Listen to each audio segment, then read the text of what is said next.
अस्सलाम वालेकुम नाजरीन, आप देख रहे हैं गुलिस्तान न्यूज़ उर्दू खबरनामे के साथ मैं हूं आपका मेज़बान इदरीस फलाही। नाजरीन, खबरों की तफसीलात की ओर ज़रूर चलेंगे, लेकिन इससे पहले अहम सुर्खियों पर एक नज़र।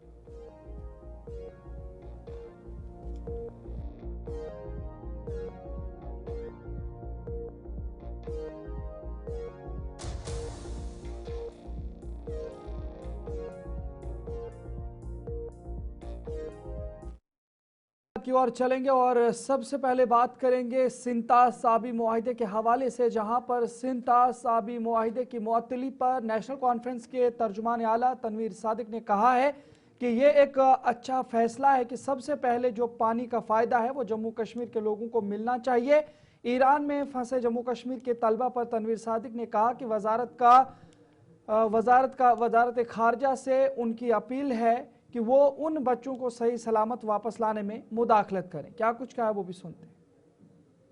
हम चाहते हैं कि जो यहाँ का जो पानी है, पहला जो उसका हक है वो जम्मू कश्मीर के लोगों का है। कल ही एक वीडियो आया था जिसमें वुलर लेक पे लोग पैदल चल रहे हैं। क्या किसी ने ये अपने वहमो गुमान में ये सोचा था कि वुलर जैसा लेक भी सूख जाएगा? आज आप अपना वाटर टेबल देखिए। अगर हम अपना पानी अपने लिए इस्तेमाल नहीं कर सकें तो फिर वो किस किस लिए इस्तेमाल करें? ठीक है, हम अब चाहते हैं कि हमारे जो हमसाए हैं वो भी बेहतर रहें, लेकिन पहला हमारा फर्ज है कि यहाँ के जम्मू कश्मीर के लोग हैं वो उसका पानी का इस्तेमाल करें। जब इस्तेमाल करके अगर उनको भी मिल जाए तो बिल्कुल मिले।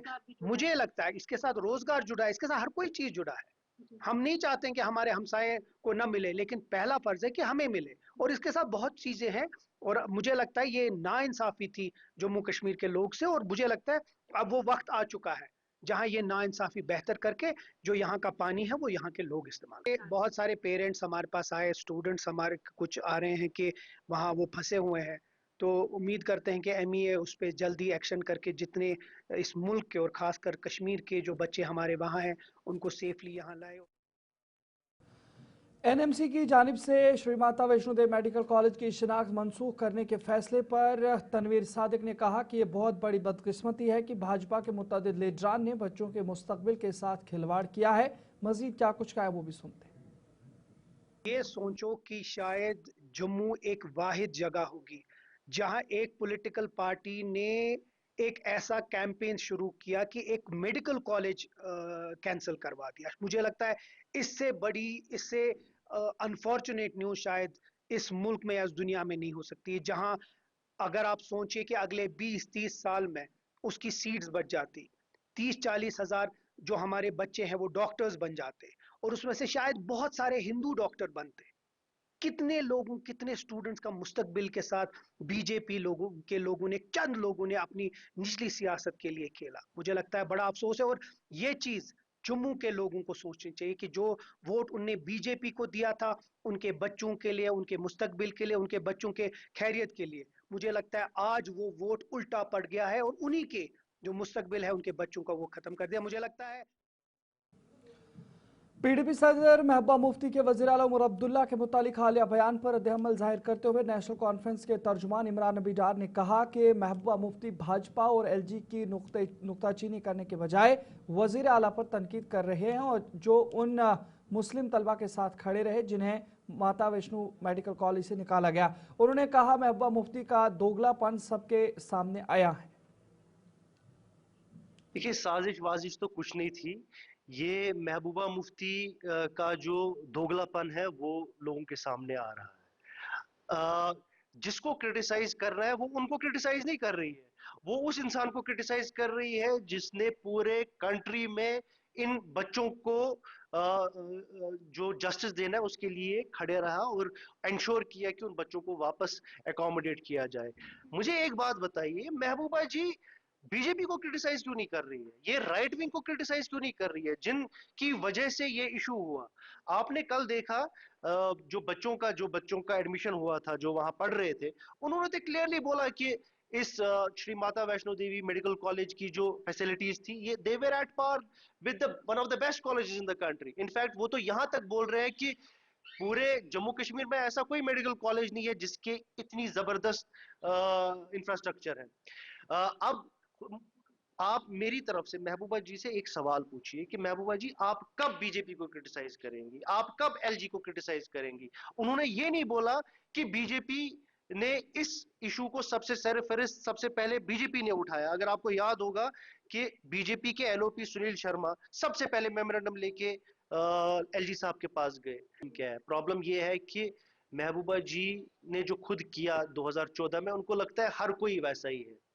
उमर अब्दुल्ला धोखेबाजों में से नहीं है, नहीं नेशनल कॉन्फ्रेंस हिपोक्रेट्स की तंजीम है। हम वो तंजीम नहीं है जो कल को लोगों को बोला कि हम बीजेपी को रोकेंगे इसीलिए हमको वोट दो। ये तो सब आपके सामने आयान है। वो पीडीपी ही थी जिन्होंने लोगों से वोट लिया बीजेपी को रोकने के लिए, और फिर उसी बीजेपी के साथ हाथ मिलाए, एक बार नहीं 2 बार।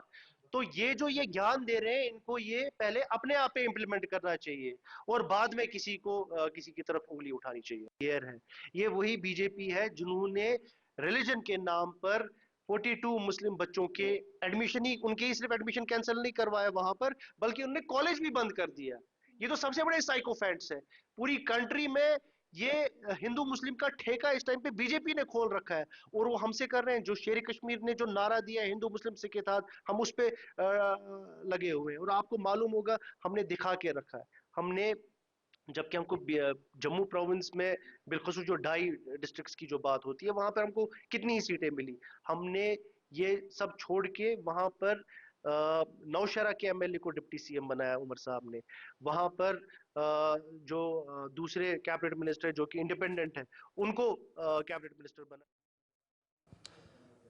इधर सोशल मीडिया पर सर्दियों की तातीलात में मुमकिना तोसी से मुतल्लिक गर्दिश करने वाली खबरों के दरमियान हुकाम ने इस हवाले से वजाहत दी है। हुकाम की जानिब से वाज़ेह किया गया है कि जम्मू के समर जोन में वाक़ तमाम सरकारी और निजी स्कूल तयशुदा शेड्यूल के मुताबिक 12 जनवरी से दोबारा खुलेंगे और तातीलात में किसी किस्म की तोसी नहीं की गई है। महकमा तालीम के हुकाम के मुताबिक तदरीसी अमला पहले ही अपनी जिम्मेदारियां संभाल चुका है और असातिज़ा को हफ्ता के रोज़ स्कूलों में हाजिरी देने की हिदायत दी गई थी। हुकाम ने बताया कि असातिज़ा अपनी मुतालिका तालीमी इदारों में मौजूद हैं, जबकि तलबा 12 जनवरी से क्लासों में शिरकत करेंगे। ये वजाहत उस वक्त सामने आई जब सोशल मीडिया पर गैर मुसद्दिका रिपोर्ट्स गर्दिश कर रही थी, जिनमें मौसम की सूरत हाल के पेश नज़र जम्मू में सर्दियों की तातीलात में तोसी का दावा किया जा रहा था। हुकाम ने उन खबरों को बेबुनियाद करार देते हुए वालिदैन और तलबा को गैर सरकारी इतलात पर भरोसा न करने का मशवरा दिया है। ताहम हुकाम का कहना है कि तालीमी सरगर्मियों की बहाली को यकीनी बनाने के लिए तमाम ज़रूरी इंतजाम मुकम्मल कर लिए गए हैं। स्कूल इंतजामिया को भी हिदायत दी गई है कि वो जारी करदा शेड्यूल पर सख्ती से अमल करें और तलबा की वापसी के बाद मामूल के मुताबिक तालीमी सरगर्मियाँ जारी रखें। महकमा तालीम ने एक बार फिर वाज़ेह किया है कि तातीलात या तालीमी कैलेंडर में किसी भी किस्म की तब्दीली से मुतालिक फैसले सिर्फ सरकारी ज़राए के ज़रिए ही जारी किए जाएंगे और आवाम से अफवाहों से गुरेज करने की अपील की गई है। वाज़ेह है कि जम्मू के समर जोन में सर्दियों की तातीलात 10 जनवरी को इख्तिताम पजीर हो रही हैं, जबकि तलबा के लिए मामूल की क्लासें 12 जनवरी से दोबारा शुरू होंगी।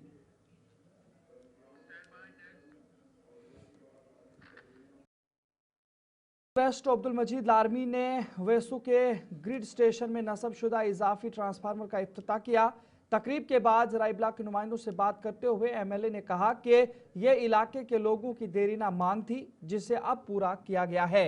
उन्होंने मजीद कहा कि बिजली फीस के मामले को वज़ीर आला की नोटिस में लाया गया है, मजीद उस पर भी जल्द ही देखा जाएगा और लोगों को राहत पहुँचाने की हर मुमकिन कोशिश की जाएगी। बिजली के बारे में तो मैं यही कहूँगा कि यहाँ पे अगर खासकर कश्मीर में कह रहा हूँ, अगर यहाँ पे कोई प्रॉब्लम है तो वो बिजली की कमी की वजह से है। इसमें हम भी जिम्मेदार हैं, लोग भी जिम्मेदार हैं। हम गलत बिजली इस्तेमाल करते हैं। जहाँ पे जिस कमरे में हमें चाहिए उस कमरे को इस्तेमाल नहीं करते हैं, सब कमरों में हम बिजली का इस्तेमाल करते हैं। तो कभी गीज़र भी जो इलेक्ट्रिक गैजेट्स होते हैं खुला छोड़ देते हैं, तो यहाँ पे ट्रिप हो जाता है, और ख़ासकर विंटर सीजन में। तो इसको ठीक करने के लिए अभी थोड़ा सा टाइम लगेगा।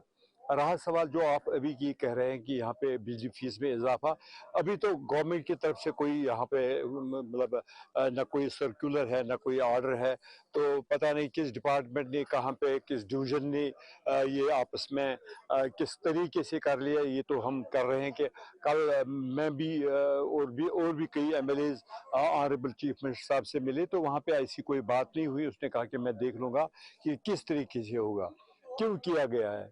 तो ये बिल्कुल मुझे लगता है कि इसमें कोई हकीकत नहीं है। शायद डूरू की यहाँ पे अभी तक हमें शिकायत है कि डूरू सब डिवीजन में ये हुआ है, और कहीं पे ऐसा अभी तक हमें कोई मतलब तो इंफॉर्मेशन नहीं मिली। बिजली को आपने बेहतर बनाने की सवाल से बताया। यहाँ पे ये जो 10-15 गाँव को यहाँ पे एक ट्रांसफार्मर जो है 6 MVA था ना, 6.3 MVA इसको इनाग्रेट करना था। तो और भी इन्होंने यहाँ पे वाजिद साहब ने कहा कि 10 लाख रुपया देने की, और मैं सोच रहा हूँ कि मैंने पहले इनको कहा कि अपना जो CDF होता हमारा, तो वो ऑलमोस्ट एग्जॉस्ट तो मेरा हो गया है।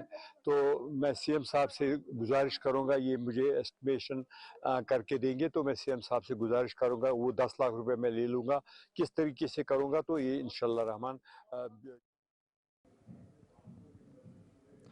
साबिक म्यूनसिपल कौंसिल अनंतनाग के चेयरमैन हिलाल अहमद शाह ने अनंतनाग मास्टर प्लान के हवाले से उम्मीद जाहिर की है कि यह मंसूबा शहर की खूबसूरती और मुनज़्ज़म तरक्की के लिए निहायत अहम साबित होगा। उन्होंने कहा, मास्टर प्लान के मामले को लेकर हमने कई मरतबा हुकूमत के साथ बातचीत की और इस अहम मसले को मुख्तलिफ फॉर्म्स पर उठाया। हिलाल अहमद शाह का कहना था कि अब वक्त आ गया है कि अनंतनाग को एक खूबसूरत, मुनज़्ज़म और जदीद शहर बनाने के लिए मास्टर प्लान पर अमली तौर पर काम किया जाए। उन्होंने उम्मीद जाहिर की कि हुकूमत अवामी ज़रूरियात को मद्देनज़र रखते हुए इस मंसूबे को जल्द नाफिज करेगी ताकि शहर की मजमूई तरक्की को यकीनी बनाया जा सके।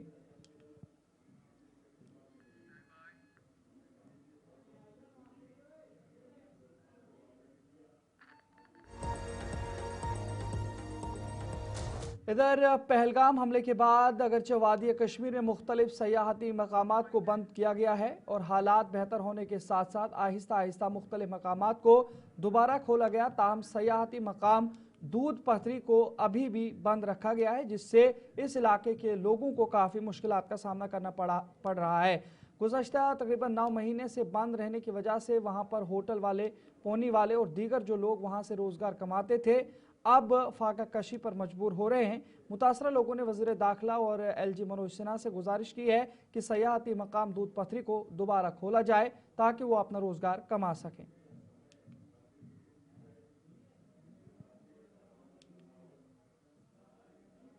तकरीबन 9 महीने बीत चुके हैं। सबसे पहले मैं आपको एक बात बताऊं सर, ये जो हमारा एरिया है सर, ये फाल फुलांग एरिया है। यहाँ सीजन के 2-3 महीने काम होते, आज हर कोई बेकार बैठा है। किसी की इनकम 2000 भी नहीं है, वो बेचारा कहाँ से 20 या 25 हजार रुपया लाएगा जो उसको बैंक को लोन देना है, और उसके बावजूद जो उसके परिवार है, अहलो अयाल है, उन बेचारों को क्या करेंगे। वो लोग आज इतने मुसीबतों, इतने मुश्किलातों से गुजर रहे हैं सर कि खुदकुशी करने के ऊपर अब मजबूर है। हमारी रिक्वेस्ट है अमित शाह साहब से और LG साहब से कि मेहरबानी करके जिस तरह बाकी जगहों पहलगाम, सोनमर्ग, गुलमर्ग इन्होंने रीओपन किया है, इसी तरह से इस दूध पथरी को भी रीओपन किया जाए। अगर आप कहेंगे हमारे जो बच्चे हैं, यहाँ विंटर का मौसम है, यहाँ हमारे कपड़े गर्म लगते हैं, जूते, अगर आप देखेंगे हमारे बच्चे नंगे बिना जूते के अभी बेचारे चल रहे हैं। हमारे बच्चों का जो फ्यूचर है वो पूरी तरह से खराब और बर्बाद हो गया सर। अब आप क्या चाहते हैं सरकार से? हम सरकार से चाहते हैं, अमित शाह साहब से हमारी रिक्वेस्ट रहेंगे और LG मनोज सिन्हा साहब से हमारे रिक्वेस्ट रहेंगे, जिस तरह उन्होंने बाकी टूरिस्ट स्पॉटों को रीओपन किया उसी तरह से हमारे इस दूध पथरी को रीओपन करें। आने वाले वक्त में अगर ऐसा ही हालात रहे तो हम हंगर स्ट्राइक पे जाएंगे, क्योंकि हमारे पास खाने के लिए ऑलरेडी कुछ भी नहीं है। तो हम हंगर स्ट्राइक पे यही रोड पे बैठेंगे, हम अपनी फैमिली वगैरह सब कुछ साथ में लाएंगे और यहीं पे बैठेंगे, क्योंकि हमारे पास कुछ भी नहीं है। हम अब बहुत तंग आ रहे हैं क्योंकि दूध पथरी बंद है, बाकी जगहों को आहिस्ता आहिस्ता खोल दिया गया है। गवर्नर साहब ने बताया था कि हम सिक्योरिटी रिव्यू मीटिंग में इन जगहों को भी खोल देंगे, मगर कोई असर नहीं पड़ा। हमारी जिंदगी में ऐसे ही मतलब उजाड़ हो गई है कि जब से दूध पथरी बंद हो गई है। अब हम हंगर स्ट्राइक पे जाएंगे इंशाल्लाह रहमान आने वाले वक्त में, अगर दूध पथरी को नहीं खोला कुछ दिनों में। क्या जाए, हर एक के पास हम गए हैं, किसी ने हमारी बात नहीं सुनी। हर कोई बोल रहा है कि हम 10 दिन में 5 दिन में रीओपन करवा देंगे, मगर कोई असर नहीं हुआ है। कोई हमारी बात को आगे गवर्नर तक नहीं ले जा रहा है। हमने अब खुद ही एक स्टेप उठाया है कि जो हमारे साथ अब जुड़ेगा हम उसी के साथ हमेशा के लिए जुड़ जाएंगे, चाहे वो कोई पॉलिटिकल पार्टी हो, सोशल एक्टिविस्ट या कोई भी हो। जो हमारे साथ जुड़ेगा हम उसी के साथ जुड़ेंगे इंशाल्लाह रहमान। आने वाले वक्त में हम हंगर स्ट्राइक पे बैठेंगे, जो हमारे साथ एमएलए आएगा या कोई और भी आएगा हम हमेशा उन्हीं को सपोर्ट करेंगे। हम अमित शाह से और गवर्नर साहब से ये अपील करना। 8 महीने बीत चुके हैं, खाली हमारे पास मीडिया सोर्सेज जो है वो आ रहे हैं, हमारी बात जो आगे खाली मीडिया पहुंचा रही है। आज तक की जो हमारी हुकूमत है, उमर साहब है, या जो हमारा कंसर्न एमएलए है, या हमारा डिस्ट्रिक्ट बडगाम का एमपी है आगा रोला जी, मैंने कभी भी उसके पेज पे खाली, अगर मैं आगा रोला जी को एक बात बोलना चाहता हूँ, आगा साहब आपको एक बार फैन आपको जो अपने व्यूअर्स के लिए एक बात दूध पथरी की बात बोलनी चाहिए थी। बदकिस्मती से कह सकते और इनने जो है गवर्नर साहब हो या अमित शाह जो कि हमारे होम मिनिस्टर, उसे रिक्वेस्ट की कि इस दूध पथरी को खोला जाए, क्योंकि अब कहीं ना कहीं जो इनका रोजगार था वो तो पहले ही मुतासिर हुआ है। अब ये कह रहे हैं कि जो फाका मारी यानी फाका कशी पे ये लोग पहुंचे, क्योंकि जो इनका रोजगार था वो खत्म हो चुका है। क्योंकि इस वक्त की अगर हम बात करें, चिलाई कलान का मौसम चल रहा है और इस सीजन में यहाँ पर लाखों में टूरिस्ट आते थे और ये अपना रोजगार कमाते थे, मगर कहीं ना कहीं दूध पथरी बंद रहने की वजह से अब इनकी जो है रोजमर्रा जिंदगी पे भी। तो चलिए नाज़रीन, खबरों का सिलसिला यूं जारी रहेगा। फिलहाल वक्त एक छोटे से ब्रेक का है, ब्रेक के बाद जरूर लौटेंगे।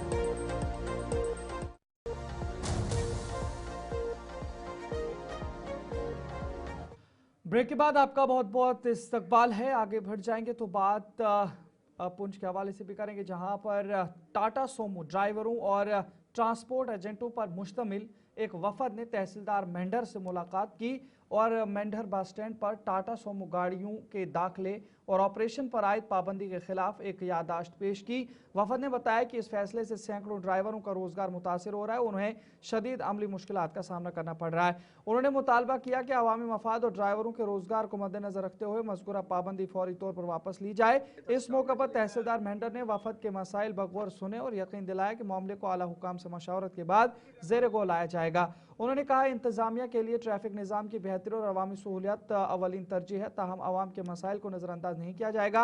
आखिर में वफद ने तहसीलदार का शुक्रिया अदा किया है और उम्मीद जाहिर की कि जल्द इस मसले का मस्बत हल निकलेगा। हमने रेगुलेशन ये दी है कि यहाँ पर अगर बसें लगती हैं तो हमें कोई इतराज नहीं है। ठीक है, हम कहते हैं कि बस स्टैंड है, बस स्टैंड है, हम भी कहते हैं बस स्टैंड है, लेकिन बस स्टैंड के अंदर आज 10 गाड़ियाँ चलती हैं वहाँ पर, जो बसें हैं, और हमारी कम से कम यहाँ पर 700 गाड़ी जो है यहाँ पर चलती है, और हर लिंक के अंदर जो है हमारी सुमो जाती है वहाँ पर। तो हमने तहसीलदार साहब से ये रिक्वेस्ट की है कि हमें प्लीज़ मेहरबानी करके हमारी कुछ गाड़ियाँ जो हैं, एक दो गाड़ी हमारी स्टैंड के अंदर जो है वो अलो की जाए। हमारे स्टेट मांगेंगे कि कितने स्टैंड हैं, हमारे 27-28 स्टैंड बने हैं, तो वो 27-28 गाड़ियाँ जो हैं हमने उनके लिए रिक्वेस्ट की है कि हमारी गाड़ियाँ वहाँ लगनी चाहिए। उन्होंने इंश्योर किया है कि यहाँ पर जो है हम एसडीएम साहब से बात करेंगे, और हम आपके माध्यम से ये रिक्वेस्ट करना चाहते हैं, हम डीसी साहब से और एसएसपी साहब से और हम एलजी इंतजामिया और डिबकॉम साहब से ये रिक्वेस्ट करना चाहते हैं कि यहाँ पर हम लोगों का जो है, हम लोगों का हक है, यहाँ पर इस जगह पर हम लोगों का भी हक है स्टैंड के ऊपर। आज हमारे ये ट्रांसपोर्टर सफर हो रहे हैं, तो प्लीज मेहरबानी करके हमें उस जगह पर हमारी गाड़ियां जो हैं वापस लाई जाए, क्योंकि हमारा ऑलरेडी जो है हमारे इन ट्रांसपोर्टर। जम्मू में यौम जमहूरिया के मौका के हवाले से सिक्योरिटी सख्त कर दी गई है। जम्मू कश्मीर पुलिस के एहलकार जम्मू भर में चौकियां लगा रहे हैं और पुलिस एहलकार हर आने और जाने वाली गाड़ियों की चेकिंग कर रहे हैं। लोगों के शनाख्ती कार्ड भी चेक किए जा रहे हैं। चौकियों पर ख्वातीन पुलिस एहलकारों को भी तैनात किया गया है। पुलिस ने आवाम से इस हवाले से अपील की है कि वो किसी भी मशकूक शख्स या चीज़ को देखते हुए फौरी इतला दें। मज़ीद तफसीलात इस पर जम्मू से शिल्पा शर्मा दे रही। गणतंत्र दिवस से पहले सुरक्षा व्यवस्था को कड़ा कर दिया गया है। जम्मू में आने जाने वाले हर एक वाहनों को इस समय पूरी तरीके से जांच की जा रही है। जम्मू का ये वो इलाका है जहां से कई अलग अलग जगहों पर जो है वो वाहनों की आवाजाही होती है। जम्मू कश्मीर पुलिस के जवानों के द्वारा इस समय चप्पे चप्पे पर नाका लगाकर वाहनों की जांच की जा रही है और हर आने जाने वाले वाहनों पर पूरी तरीके से निगरानी इस समय रखी जा रही है। अगर गाड़ी में किसी प्रकार का कोई भी संदिग्ध वस्तु पाया जा रहा है तो उसकी पूरी तरीके से जांच की जा रही है। साबा में जिस प्रकार से आतंकी विरोधी अभियान के बीच जो है वो जम्मू में भी सुरक्षा व्यवस्था को और भी ज्यादा कड़ा कर दिया गया है, क्योंकि पाकिस्तान लगातार प्रयास करता है कि जम्मू कश्मीर में अशांति को फैलाई जाए, शांति को जो है वो भंग किया जाए और अक्सर बड़े त्योहार हो या फिर किसी प्रकार का कोई भी जो है जिस प्रकार से गणतंत्र दिवस रहता है तो कहीं न कहीं पाकिस्तान के प्रयास रहते हैं कि उन त्योहारों को जो है वो खराब किया जाए, गणतंत्र दिवस को जो है वो खराब किया जाए, जिसके चलते इस समय पाकिस्तान के इन जिस प्रकार से अंजामों को जो है वो विफल करने के लिए जम्मू कश्मीर पुलिस के जवान चप्पे चप्पे पर इस समय तैनात है और हर आने जाने वाले पर इस समय निगरानी रख रही है। छोटे से बड़े वाहन हो उनकी पूरी तरीके से इस समय जांच की जा रही है और ये वो इलाका जहां पर इस इलाके में जो है वो काफी ज्यादा वाहनों की आवाजाही रहती है और आप देखें कि यहाँ पर पूरी तरीके से वाहन कहाँ से आया है, कहाँ की तरफ रवाना है या फिर जो बाहर से वाहन आते हैं यानी कि जो बाहरी राज्य से वाहन यहाँ पर प्रवेश करते हैं उनकी भी पूरी तरीके से यहाँ पर जो है वो जांच की जा रही है। और पाकिस्तान लगातार इस प्रकार के प्रयास करता है और उन्हीं प्रयासों को विफल करने के लिए रात के समय भी नाके लगाए जा रहे हैं। इतना ही नहीं, शहरों में ही नहीं बल्कि जो सीमावर्ती क्षेत्र है वहां पर भी नाके लगाकर पूरी तरीके से समय जो है वो गहन जांच की जा रही है। कैमरा पर्सन संजय के साथ शिल्पा शर्मा। सिक्योरिटी फोर्सेज ने जिला सांबा में बैनुल अक़वामी सरहद के करीब रेगल फ्रोटो इलाके में मुबैना सरहद पार से एक ड्रोन के जरिए गिराया गया असले का जखीरा बरामद कर लिया है। सिक्योरिटी जराये के मुताबिक बरामद होने वाले असले में 2 पिस्तौल, 3 मैगजीन, 16 राउंड गोला बारूद और एक दस्ती बम शामिल है। फोर्सेज ने फौरी कार्रवाई करते हुए पूरे इलाके को घेरे में ले लिया है और तलाशी मुहिम शुरू कर दिया। असले की बरामदगी के बाद बॉर्डर सिक्योरिटी फोर्सेज यानी BSF और जम्मू कश्मीर पुलिस ने जिला सांबा के मुख्तलिफ इलाकों में मुश्तरका तलाशी मुहिम चलाई है। यह सर्च ऑपरेशन मुश्तबह सरगर्मियों के इतला के बाद शुरू किया गया है, जिसका मकसद सरहदी इलाकों में अमन व अमान को यकीनी बनाना है। जराये के मुताबिक सिक्योरिटी एहलकारों ने हसास मकामात पर नाकाबंदी की और मुश्तबा अफराद और गाड़ियों की बारीकबीनी से तलाशी ली है। ऑपरेशन के दौरान इलाके में सिक्योरिटी के सख्त इंतजाम किए गए थे।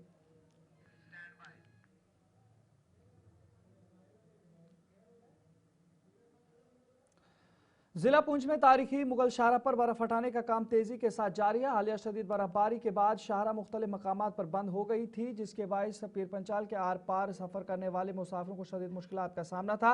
महकमे तामीरात आम और मुतल्लिका एजेंसियां भारी मशीनरी के जरिए सड़क से बर्फ हटाने में मसरूफ है ताकि जल्द अज जल्द ट्रैफिक बहाल की जा सके। हुकाम के मुताबिक मौसम साजगार रहा तो मुगल शाहरा को महदूद ट्रैफिक के लिए खोल दिया जाएगा। इंतजामिया ने मुसाफिरों को हिदायत दी है कि शाहरा की मुकम्मल बहाली तक गैर ज़रूरी सफ़र से गुरेज करें और महकमे ट्रैफिक की जानिब से जारी हिदायत पर अमल करें।